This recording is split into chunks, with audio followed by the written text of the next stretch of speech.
students, all of you welcome to your pre-education channel Pankaj Science 1. Students, we are studying chapter number 3, life processes in living organism part 2. तो बच्चों, इस chapter में आज की इस video में हमें पढ़ना है sexual reproduction in human being. तो ह्यूमन बीइंग में सेक्सुअल रिप्रोडक्शन कैसे होता है, इसके 3 वीडियोस रहेंगे और आज का जो पहला वीडियो है इसमें हमें पढ़ना है ह्यूमन मेल रिप्रोडक्टिव सिस्टम। तो ह्यूमन मेल रिप्रोडक्टिव सिस्टम क्या है, तो मेल रिप्रोडक्टिव सिस्टम के ऑर्गन्स कौन कौन से और इनके फंक्शंस क्या है, इन सब के बारे में हमें आज के इस वीडियो में पढ़ना है। Therefore, watch this video completely. Don't forget to subscribe my channel, like and share the video. Let's start with today's topic, structure and function of human reproductive system. तो बच्चों, ह्यूमन रिप्रोडक्टिव सिस्टम पढ़ने से पहले कुछ questions है, इस system के संबंधित उस क्वेश्चन को जानना बहुत जरूरी है। तो पहला क्वेश्चन है आपके सामने, which different hormones control the functions of human reproductive system through chemical coordination? तो हमारी जो बॉडी के अंदर जो रिप्रोडक्टिव सिस्टम है, ये रिप्रोडक्टिव सिस्टम को ऊपर हार्मोनल कंट्रोल होता है और हार्मोन्स जो है वो केमिकल होते हैं और ये केमिकल कोऑर्डिनेशन करते हैं। तो वेरियस हार्मोन्स है मेल रिप्रोडक्टिव सिस्टम के अंदर। इंपॉर्टेंट हार्मोन है टेस्टोस्टेरोन, फीमेल बॉडी के अंदर oestrogen, progesterone, follicle stimulating hormone, luteinising hormone, ये सभी हार्मोन सीक्रेट होते हैं और ये हार्मोन्स जो है वो ह्यूमन रिप्रोडक्टिव सिस्टम को कंट्रोल करते हैं। इसके बारे में हम आगे डिटेल में पढ़ेंगे। सेकंड क्वेश्चन है बच्चों, which hormones are responsible for changes in human body occurring during the onset of sexual maturity? तो सेक्सुअल मैच्योरिटी के दौरान कौन कौन से हार्मोन्स जो है वो हमारे बॉडी के अंदर चेंजेस लाते हैं।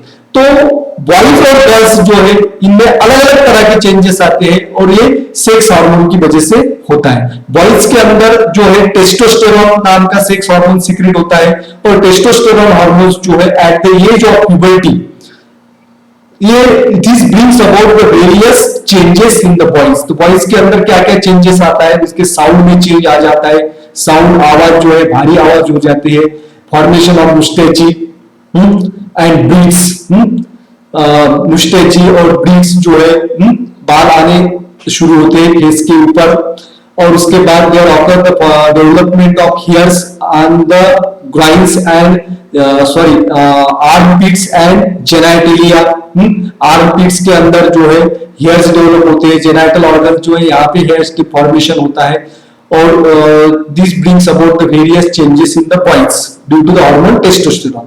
और फीमेल बॉडी के अंदर एस्ट्रोजन और प्रोजेस्टेरोन जो है ये सेक्सुअल मैच्योरिटी के दौरान जो है कुछ चेंजेस लाते हैं। क्या क्या चेंजेस होता है, पहला चेंजेस होता है यहाँ पे development of the breast formation जो है यहाँ पे शुरू होता है। Similarly there occur the formation of hairs under the armpits and genitalia. Genital organ जो है इसके अराउंड और आर्मपिट्स में जो है हेयर डेवलप होते हैं। वॉइस में चेंज आता है लड़कियों के, there occur the change, pitch जो है आवाज की चेंज हो जाती है and starting of menstrual cycle. तो ये सभी चेंजेस जो है वो गर्ल्स के अंदर एस्ट्रोजन और प्रोजेस्टेरोन हार्मोन के कंट्रोल में होता है और बॉयज के अंदर जो है टेस्टोस्टेरोन हार्मोन जो है। टेस्टोस्टेरोन मेल के अंदर सेक्स हार्मोन है, एस्ट्रोजन प्रोजेस्टेरोन जो एस्ट्रोजन जो है ये गर्ल्स के अंदर सेक्स हार्मोन कहा जाता है। थर्ड क्वेश्चन है बच्चों, why has the government of India enacted the law fix the minimum age of marriage as 18 in girls and 21 in boys? तो हमारे इंडिया के अंदर गर्ल्स जो है इसके मैरिज की एज है 18 और बॉयज की जो है वो 21। इसके पहले जो है उनकी शादी हम नहीं कर सकते।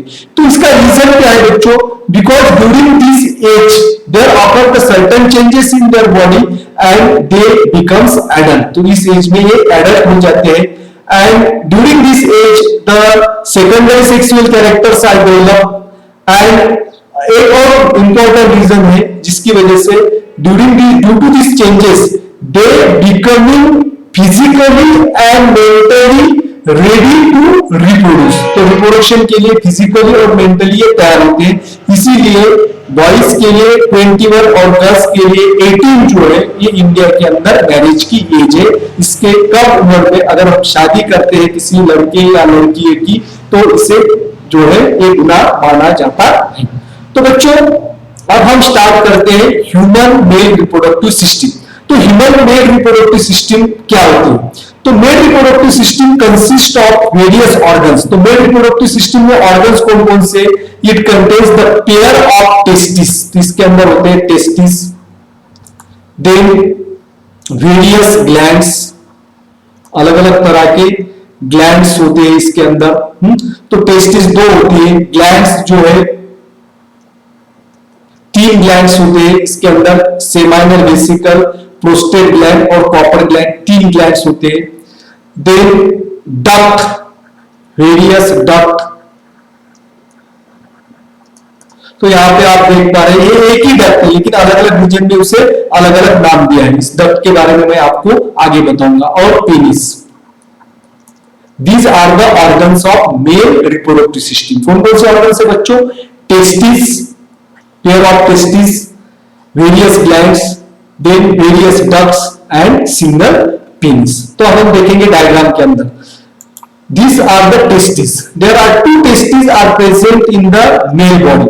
The testes are present inside the scrotum. Scrotum के अंदर testes होते हैं ह्यूमन मेल रिप्रोडक्टिव सिस्टम के अंदर। और ये जो है penis, penis is the external organ of reproduction. तो पहले हम पढ़ेंगे टेस्टिस के बारे में। Testis is present in the scrotum. अब यहाँ पे देख पा रहे हैं टेस्टिस जो है, यहाँ पे ये टेस्टिस है। टेस्टिस कहाँ पे? स्क्रोटम। स्क्रोटम को अंडकोश भी कहा जाता है। इसके अंदर टेस्टिस होते हैं, 2 टेस्टिस होते हैं अंडकोश के अंदर। The scrotum is present outside the abdominal cavity. बाकी जो ऑर्गन्स है मेल रिप्रोडक्टिव सिस्टम के, ये एब्डोमिनल कैविटी के अंदर होते हैं, लेकिन स्क्रोटम जो है हमारे बॉडी से बाहर, एब्डोमिनल कैविटी से बाहर होता है। इसका रीजन भी है बच्चों, why the testis are present outside the body inside the scrotum, because testis produces the male gamete that is called as sperm. Testis का मेन इंपॉर्टेंट क्या है? स्पर्म तैयार करना, जो मेल गैमेट होता है। और मेल गैमेट के प्रोडक्शन के लिए जो हमारा नॉर्मल बॉडी टेम्परेचर है उससे कम टेम्परेचर चाहिए।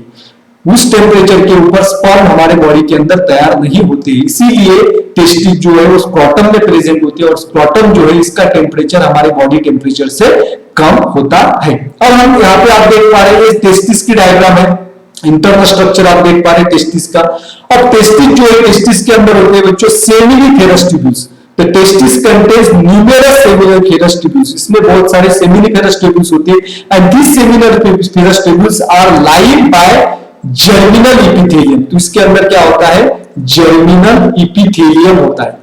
और जर्मिनल इपिथेलियम जो है, the cells of the germinal epithelium divides by the process of meiosis and as a result of it they produces the sperm. तो ये जर्मिनल एपिथेलियम की सेल जो है मियोसिटिकली डिवाइड होते हैं और जिसकी वजह से स्पर्म तैयार होता है। Sperm is the male gamete. और स्पर्म तैयार होने के बाद these sperms are passes through the various duct। एक ही डक्ट होती है लेकिन उसको अलग अलग रीजन पे अलग अलग नाम दिए। तो अलग अलग डक्ट्स से ये जो है स्पर्म पास होते हैं। तो ये डक्ट का सीक्वेंस क्या है? तो पहला जो है रेटी टेस्टिस, टेस्टिस के अंदर ही होता है इसका हिस्सा, ये जो है ये रेटी टेस्टिस है बच्चों। तो रेटी टेस्टिस के अंदर स्पर्म आते हैं, उसके बाद आते हैं डक्टस, इफ्रंस, वास इफ्रन, वासा इफ्रंसिया या वास इफ्रंस इसे कहते हैं। और वास इफ्रंस के बाद जो है स्पर्म आते हैं इपिडाइडमिस में। आपने अंदर देखे रेटी टेस्टिस पहला, उसके बाद वास इफ्रंस, फिर इपिडाइडमिस और इपिडाइडमिस के बाद वास डेफरंस। तो ये पार्ट जो है बच्चों वास डेफरंस का है। इसके पहले मैंने जो लिखा था इसको मैं इरेज करता हूं। पहले रेटी टेस्टिस, देन वास इफ्रंस, इपिडाइडमिस, इपिडाइडमिस से होके फिर वास डेफरंस में स्पर्म जाते हैं। इसके बाद ejaculatory duct, then urinogenital duct और finally sperm enters into the urinogenital duct. The part of the duct inside the penis is called as urogenital duct और urogenital duct से फिर sperm जो है penis से होके बाहर आते हैं। These are the various ducts through which the sperm travels after they are produced inside the testis। testis के अंदर प्रोड्यूस होने के बाद sperm इस duct से जाती है। When the sperm passes through that duct, that is from one duct to the next duct, there occurs the maturation of the sperms and sperm becomes capable to fertilize the ova, that is the female gamete. तो sperm जो है जैसे जैसे इस duct से पास होते हैं तो उस डक्ट में इसका मैचुरेशन होता है। सबसे लंबी डक्ट जो है एपिडाइडमिस है, ये 6 मीटर इसकी लेंथ होती है and overall length of the duct is 6.5 metre. पूरी डक्ट जो है वो 6.5 मीटर की है और उसमें से 6 मीटर का हिस्सा जो है एपिडाइडमिस का होता है। Therefore maturation of sperm is specially occurs in the epididymis. अब हमने देखा है टेस्टिस जो है पहला ऑर्गन था, उसके बाद जो है अलग अलग तरह के डक्ट्स है और ग्लैंड्स है। 3 ग्लैंड्स होती है। First is seminal vesicle, there is a pair of seminal vesicle, 2 seminal vesicle होते हैं। सिंगल प्रोस्टेट ग्लैंड, बच्चों ये प्रोस्टेट ग्लैंड है, and 2 Cowper's gland, that is pair of Cowper glands. Therefore, 3 glands are associated with the male reproductive system. Pair of seminal vesicle, single prostate gland, and pair of Copper's gland. These seminal vesicle, prostate gland, and Copper gland secrete the specific secretion, and their secretions are poured into their duct. ये जो duct है, seminal vesicle pour their duct into the ejaculatory duct. Seminal vesicle का secretion ejaculatory duct में pour होता है। Prostate gland और Cowper gland का जो सिक्रीशन है ये डायरेक्टली यूरिनोजेनिटल डक्ट में आता है। The secretion of these 3 glands along with the sperm is called as semen. तो स्पर्म और यूरिनोजेनिटल ये डक्ट जो है इसका सिक्रीशन इनको कहते हैं सीमेन। तो सीमेन किससे बनता है बच्चों? Semen is a sticky fluid which comes out through the penis during the ejaculation. And this sticky fluid contains the sperms and secretion of these 3 glands. इन तीनों ग्लैंड का secretion और sperm इससे बनता है सीमेन जो इजैकुलेशन के दौरान पेनिस से बाहर निकलता है। तो सेमाइनल वेसिकल जो है इसकी सिक्रेशन में मेनली फ्रुक्टोज होता है जो एनर्जी प्रोवाइड करता है स्पर्म को। प्रोस्टेट ग्लैंड और कॉपर ग्लैंड जो है ये लुब्रिकेटिंग फ्लूइड सिक्रेट करते हैं और इसके साथ साथ प्रोस्टेट ग्लैंड जो है इसका सिक्रेशन अल्कलाइन होता है और it gives the protection to the sperms while its journey through the vagina, क्योंकि वेजिना के अंदर एसिडिक एनवायरनमेंट होता है और जो प्रोस्टेट ग्लैंड और कॉपर ग्लैंड का सिक्रेशन है अल्कलाइन होता है जिसकी वजह से स्पर्म का एसिड से प्रोटेक्शन होता है। आगे बच्चों समझ में दीज मेल रिप्रोडक्टिव सिस्टम के अलग अलग ऑर्गन्स और इसके साथ एसोसिएटेड ग्लैंड्स यहाँ पे थी। ये है यूरिनरी ब्लैडर। तो बच्चों except the urinogenital duct, penis and scrotum, all the organs of male reproductive systems are pair. Urinogenital duct, penis और स्क्रोटम को छोड़ के बाकी सभी ऑर्गन जो है मेल रिप्रोडक्टिव सिस्टम के पेयर में। यूरिनोजेनिटल एक ही है, पेनिस एक ही है, स्क्रोटम एक है और प्रोस्टेट ग्लैंड जो है, प्रोस्टेट ग्लैंड भी बच्चों सिंगुलर होते हैं। यूरिनोजेनिटल डक्ट, पेनिस, स्क्रोटम और प्रोस्टेट ग्लैंड ये सिंगुलर होते हैं और बाकी सभी पेयर में होते हैं। अब देखिए टेस्टिस यहाँ पे 2 है, एपिडाइडमिस 2 है, देन पास रेफरेंस 2 है, इजैकुलेटरी डक्ट 2 है, सेमाइनल वेसिकल 2 है, कॉपर्स ग्लैंड 2 है। लेकिन पेनिस, यूरिनोजेनिटल डक्ट, स्क्रोटम और प्रोस्टेट ग्लैंड सिंगल होते हैं, ये आपको ख्याल में रखना है। Now we have to study some interesting facts about the male reproductive system.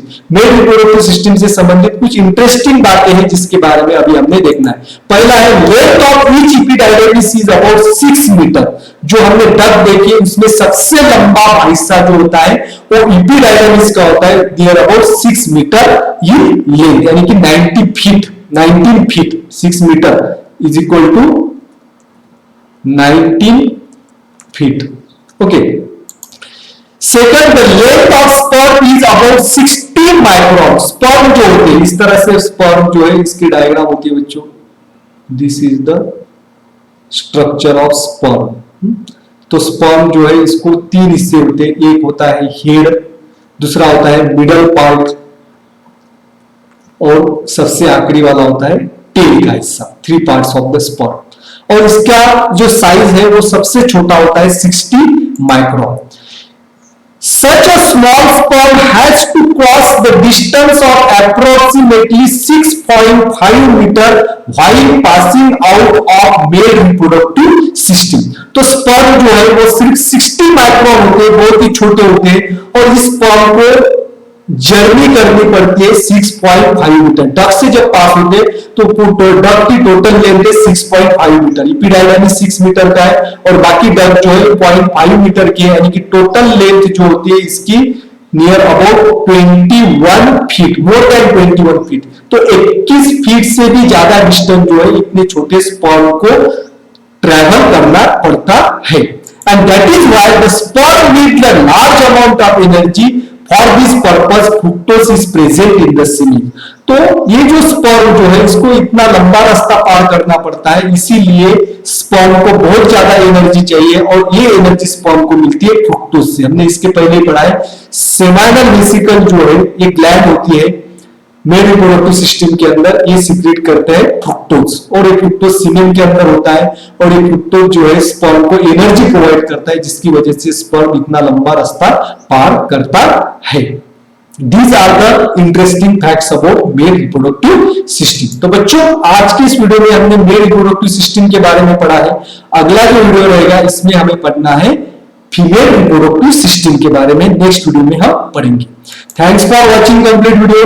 Don't forget to subscribe my channel, like and share the video. Thank you.